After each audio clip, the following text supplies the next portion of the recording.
আজ পর্যন্ত কোনোদিন মুসলমানদের উৎসব শবে বরাত একটা হিন্দু মসজিদে দেখার জন্য আসলো না, মুসলমানদের উৎসব শবে কদর একটা হিন্দু কোনোদিন চাওয়ার জন্য আসলো না, মুসলমানদের উৎসব রমজান মাসের রোজা একটা হিন্দু কোনোদিন তোমার সাথে সমাজ করার জন্য রাখলো না, একটা হিন্দু কোনোদিন তোমার ঈদের নামাজে আসলো না, একটা হিন্দু কোনোদিন তোমার সাথে জুমার নামাজে অংশগ্রহণ করলো না, তোমাকে দেখার জন্য পর্যন্ত আসলো না। তার কারণ হলো হিন্দুরা মনে করে এটা মুসলমানের উৎসব, আর তুমি মুসলমান হইয়া হিন্দুর দুর্গা পূজায় কিভাবে গেলা? তোমার কি হয়ে গেল? তোমার কি লজ্জা শরম তুমি ধুয়ে ফেলে দিয়েছো? তোমার কি কোনো লজ্জা শরম নাই? লজ্জা শরম নাই? আবার কি সুন্দর বলতেছ, ধর্ম যার যার উৎসব সবাই।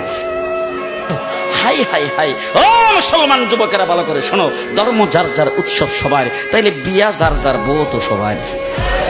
জি, বিয়ে যার যার বউ সবার, পুষ্কুনি যার যার মাস সবার, গাছ যার যার ফল সবার, ক্ষেত যার যার ফসল সবার, দোকান যার যার মাল সবার।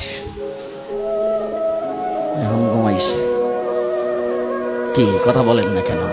তাহলে আমার দোকানের মাল যদি আমার হয়, আমার ক্ষেতের ফসল যদি আমার হয়, আমার গাছের ফল যদি আমার হয়, আমার গাছের নারিকেল যদি আমার হয়, আমি বিয়ে করলে বউ যদি আমার হয়, মুসলমান আমার পুষ্কুনির মাছ যদি আমার হয়, তাইলে ধর্ম যার উৎসব তার।